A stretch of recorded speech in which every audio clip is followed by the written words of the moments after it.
Assalamualaikum warahmatullahi wabarakatuh. Perkenalkan, nama saya Muhammad Amir Fauzi, NIM 21101080032. Di sini saya akan menjelaskan tentang perawi, syarat perawi, dan transformasinya.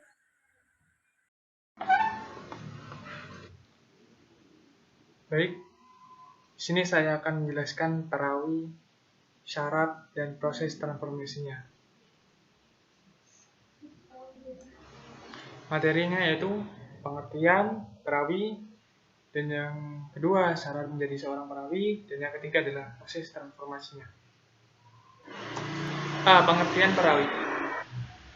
Perawi atau biasa disebut dengan dalam bahasa Arab ar-rawi berarti seorang yang dapat meriwayatkan. Sanad dan rawi keduanya tidak dapat terpisahkan. Akan tetapi membedakan dari kedua istilah ini adalah pembukaan hadis, orang yang menerima sebuah hadis kemudian menyusunnya dalam suatu kitab disebut dengan perawi. Sanad hadis setiap generasi atau tabaqoh yang tersusun dari rawi. Mereka adalah orang-orang yang menerimanya dan dipindahkan hadis dari seseorang guru kepada murid atau dari teman ke teman seperguruannya. Bagi perawi yang terakhir dapat menghimpun hadis ke dalam suatu kitab disebut dengan perawi atau juga muhajir. Muharrij. Kata muharrij di sini adalah sebuah bentuk isim fa'il, bentuk pelaku yang artinya menampakkan atau tampak. Adapun secara istilah, orang yang mengeluarkan, menyampaikan atau menulis pada sebuah di buku apa yang pernah didengar dan diterima. Di dalam suatu hadis biasanya terdapat acuan pada bagian terakhir dari hadis yang mengandung nama dan nama tersebut yang muharrij. Kata awal riwayat merupakan masdar dari kata kerja rawa dan dapat berarti penuklilan dan alzik penyebutan, alfat pemintalan. Dalam bahasa Indonesia dapat diterjemahkan dalam periwayatan. Dalam ilmu hadis, ketika ada ungkapan ar-riwayat yang dimaksud adalah periwayatan hadis tersebut. Ada 3 unsur yang harus dipenuhi dalam periwayatan hadis, yakni 1. Kegiatan dalam menerima hadis dari periwayat hadis. Yang kedua, kegiatan dalam menyampaikan hadis itu kepada orang lain. Dan yang ketiga, saat hadis itu disampaikan. Suasana rangkaian periwayat disebut periwayatan hadis sendiri. Disebut dengan al-nawi, yaitu orang yang melakukan periwayatan hadis. Dan meriwayatkan hadis dinamakan al-marwi. Sedangkan rangkaian dari para periwayat disebut dengan sanad atau biasa disebut dengan isnad. Kemudian di kalimat yang disebut sesudah sanad disebut dengan al-amin. B. Syarat menjadi seorang perawi. Dan membandingkan antara ar-riwayat dengan al-sadad. Karena memang masih antara keduanya terdapat persamaan dan perbedaannya. Setidaknya ada 4 kesamaan ar-riwayat dengan as-sahadat. Sebagaimana dijelaskan oleh Syahudi Ismail, yaitu bahwa dalam periwayatan maupun kesaksian pelaku yang pertama haruslah beragama Islam. Seseorang yang periwayat hadis haruslah seorang muslim, karena hadis yang disampaikan seseorang kafir tidak sah.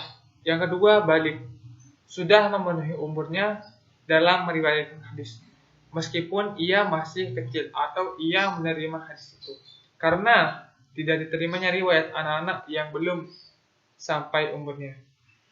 Yang ketiga, berstatus mukallaf, merupakan seseorang yang sudah mendapatkan beban taklif berupa syariat. Ia sudah berkewajiban menunaikan seluruh perintah dan menjauhi larangan syariat Islam.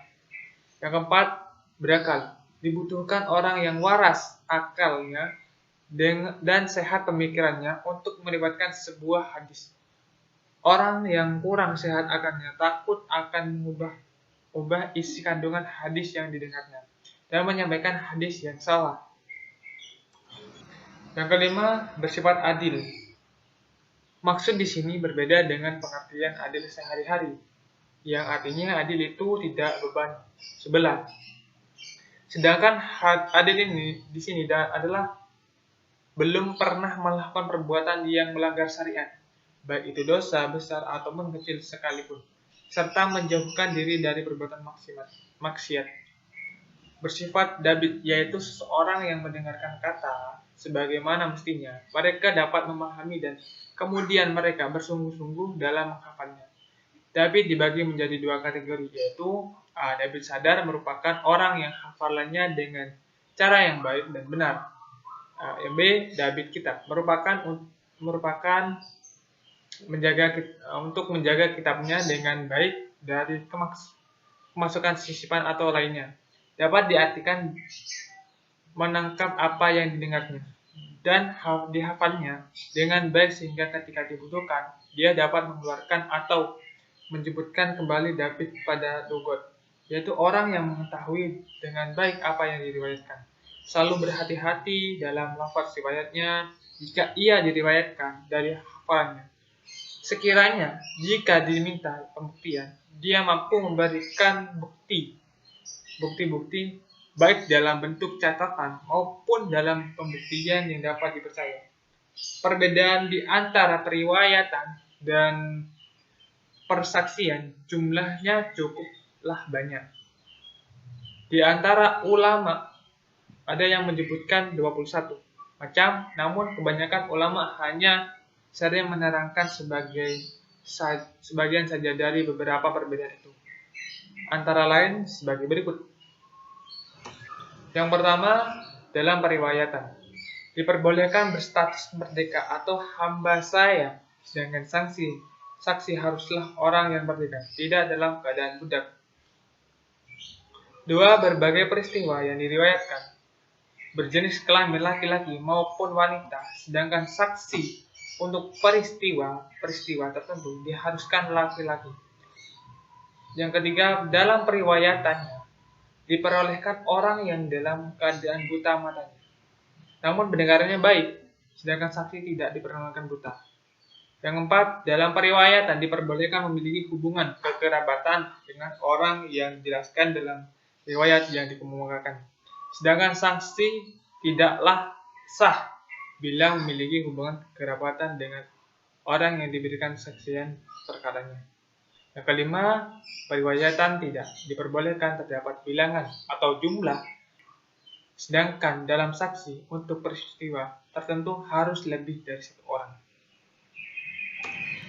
Dalam keseriusan pemeliharaan hadis, sejak awal tidak pernah surut sampai terkodifikasi dalam bentuk kitab-kitab hadis standarnya. Upaya dalam menjaga kemurnian hadis, para ulama selektif dalam menerima dan meriwayatkan hadis. Madinah sebagai rumah sunnah al-sunnah adalah tempat proses pemeliharaan sunnah yang paling dinamis yang tercermin dalam kehidupan komunitas Madinah. Pada periode awal, para sahabat saling tukar-menukar informasi segala sesuatu yang datang dari Nabi dalam bentuk lisan maupun langsung dalam bentuk peneladanan. Demikian halnya pada periode tabi'in dan generasi selanjutnya. Fenomena tersebut sangat kental dengan tradisi Madinah, sehingga tidak mengherankan para tokoh periwayat hadis terbanyak dari Madinah. Pada perkembangan selanjutnya, mewariskan tradisi yang lebih bagus, sehingga amal komunitas Madinah memiliki otoritas tersendiri bagi standar kehidupan keagamaan. Beda halnya dengan daerah-daerah yang secara geografis letaknya jauh dari Madinah. Tradisi setempat telah mempengaruhi hal-hal keagamaan yang sedang berkembang. Ketika mendapatkan sesuatu yang datang dari Nabi, mereka lantas mengalami kesulitan dalam memastikan dan mengecek kebenaran dalam hadis tersebut. Realitasnya, inilah yang membuat para ulama lebih berhati-hati untuk menyeleksi hadis-hadis Nabi. Mereka tidak meriwayatkan hadis kecuali dengan seorang periwayat yang sikot, yaitu hafalannya yang kuat, agar mendapatkan keabsahan atau suatu hadis yang baik. Para ulama lebih mengutamakan pertemuan secara langsung. Jadi itu langsung dalam sebuah forum di mana Nabi Muhammad SAW langsung menjelaskan gitu, dengan periwayatan otoritatif sebagai salah satu sumber periwayatan. Jangan jadi langsung cobain gitu. tersebarnya para sahabat dan tokoh-tokoh otoritatif dalam hadis beberapa pusat-pusat perkembangan Islam di beberapa kawasan. Pertemuan secara langsung terdapat pada para periwayatan otoritatif diharuskan adanya pengembaraan dalam mendapatkan seseorang yang otoritasnya sudah dikenal. Mekah menjadi posisi yang tetap bagi bertemunya para tokoh di berbagai kawasan secara langsung melalui ibadah haji. Kesempatan ini sangat baik. Biasanya dijadikan sarana untuk mengadakan pengecekan terhadap beberapa catatan hadis kepada tokoh-tokoh yang penting dalam hadisnya. Syarat-syarat serah terima hadis. Tahammul wa ada al-hadis. Dalam penjelasan ini, Mahmud al-Tohan menjelaskan menurut pendapatnya yang sahih tidak ada persyaratan Islam dan balik dalam penerimaan al-tahammul hadis. Namun dalam penyampaian ada disyaratkan Islam dan balik. Berangkat dari hal ini, maka periwayatan oleh orang muslim balik tentang hadis yang diterimanya ketika ia belum masuk Islam akan diterima makbul. Hanya saja dalam kasus seperti ini, kami tetap dipersyaratkan bagi yang belum balik.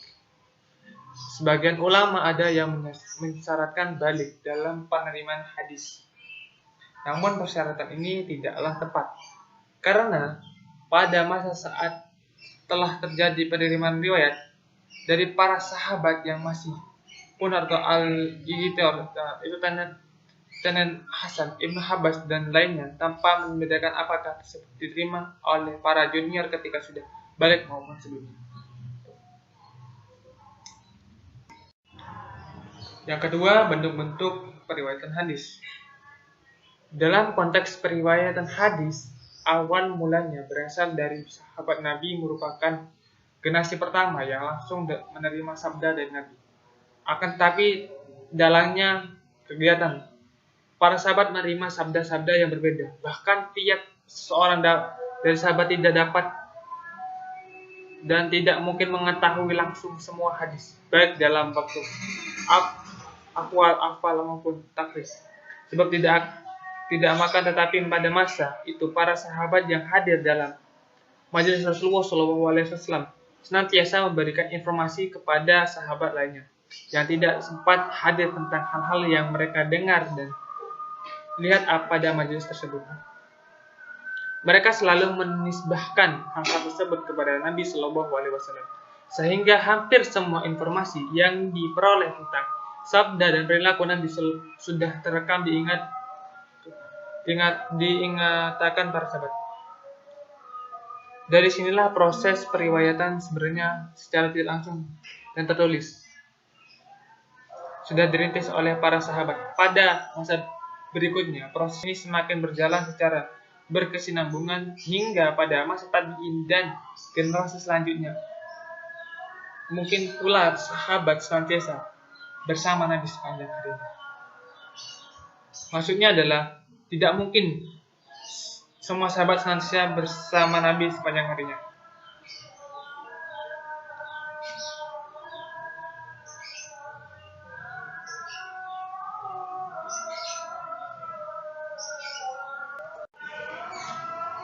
Cara yang dilakukan para ulama di masa berikutnya dalam meneliti kehidupan rawi, baik berkaitan dengan keadaan khusus dan keadaan yang bersifat umum. Segi daya hafalan dan segi kecermatan adalah dengan adanya penelitian bagaimana secara periwayat tersebut memperoleh hadis dari gurunya dan bagaimana cara periwayat menyampaikan riwayat tersebut keadaan periwayatan lainnya. Proses periwayatan hadis terdapat beberapa bentuk atau model. Bentuk periwayatan di sini mencakup pada at-tahammul, pengambilan riwayat, dan al-ada, penyampaian riwayat. Transformasi perawi. Ciri khas bisa dapat dilihat dari transformasi bentuk-bentuk hadis ini juga. Disebut dengan sigot, merupakan lafaz-lafaz yang digunakan oleh ahli hadis dalam meriwayatkan hadis dan menyampaikan kepada muridnya. Yang pertama, mendengar. Al-Isma'i. Cara ini biasanya langsung dapat dari seorang guru kepada muridnya. Sima ialah cakupan mengenai imla, pendekatan, dan tahdis, narasi atau memberi informasi ahli hadis. Simak ialah sigot yang merupakan riwayat dengan kasta paling tinggi dan paling kuat. Seseorang rawi diperbolehkan untuk mengatakan dalam periwayatannya, seorang guru meriwayatkan hadis ini kepada kami. Yang kedua adalah membaca al-qiraah, yaitu seseorang murid yang menyuguhkan hadisnya kepada gurunya dalam periwayatannya. Bisa seseorang murid sendiri membacakan hadisnya kepada seorang guru atau guru. Yang ketiga yaitu ijazah. Ijazah menurut bahasa itu memberikan izin dari seseorang kepada orang lain. Sedangkan menurut istilah ahli hadis, ijazah adalah pemberian izin oleh seseorang guru kepada muridnya untuk meriwayatkan sebuah hadis tanpa membaca hadis tersebut satu persatu. Maksudnya itu meriwayatkan sebuah hadis tanpa membaca hadis tersebut satu persatunya yang dibacakan. Yang keempat, memberi atau munawalah. Al-munawalah di bahasa muhadisin adalah seorang guru yang menyerahkan kitab atau lembaran catatan hadis kepada muridnya agar diriwayatkan dengan sanad dirinya dan murid mendengarkan baik. Adapun perawi yang ternama adalah sebagai berikut. Yang pertama yaitu Imam Bukhari, dan yang kedua Imam Bukhari, yang kedua adalah Imam Abu Daud, yang ketiga adalah Imam At-Tirmizi, yang keempat adalah Imam An-Nasa'i, dan yang ketujuh adalah Imam Ahmad.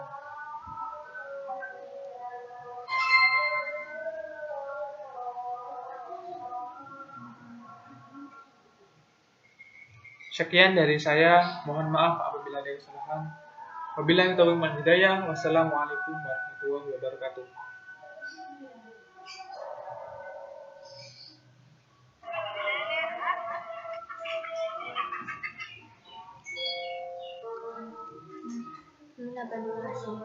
Coba. Kok ini kamu? Udah off nih. Udah ini. Ini udah